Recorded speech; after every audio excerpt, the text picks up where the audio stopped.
आज का पाठ आमोस नबी का ग्रंथ अध्याय 3 वाक्य संख्या 1 से 8, अध्याय 4 11 से 12 तक।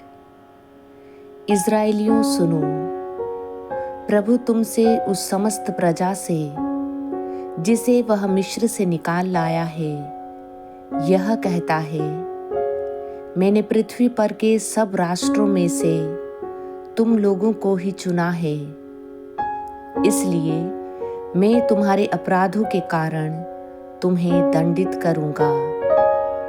क्या दो व्यक्ति साथ साथ यात्रा करेंगे जब तक उन्होंने पहले से तय न कर दिया हो?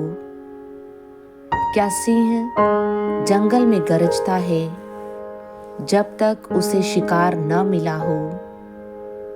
क्या सिंह शावक अपनी माद में गुर्राता है जब तक उसे कुछ न मिला हो?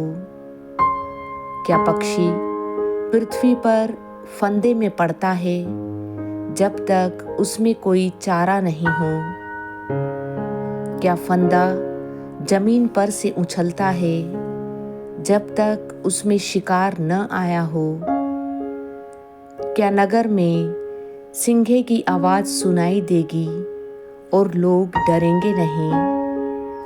क्या नगर पर ऐसी विपत्ति आ सकती है जिसे प्रभु ने वहां न भेजा हो?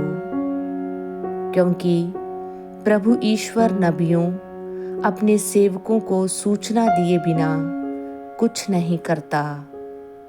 सिंह गरजा है तो कौन नहीं डरेगा? प्रभु ईश्वर बोला है तो कौन भविष्यवाणी नहीं करेगा?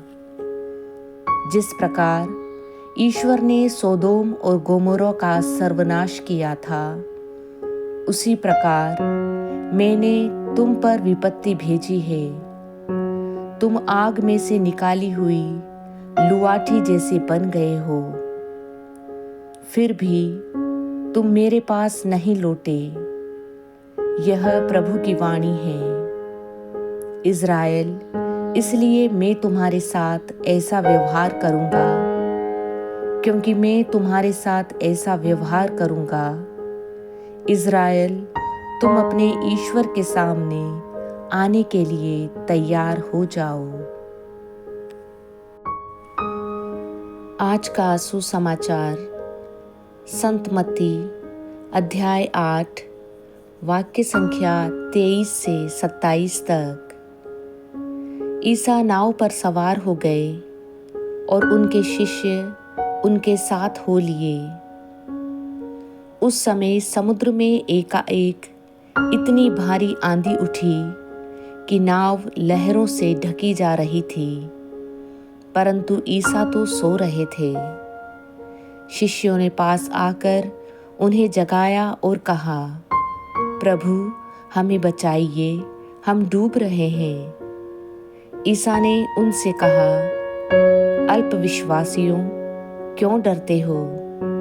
तब उन्होंने उठकर वायु और समुद्र को डांटा और पूर्ण शांति छा गई।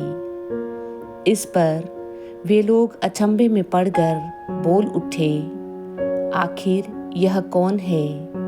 वायु और समुद्र भी इनकी आज्ञा मानते हैं।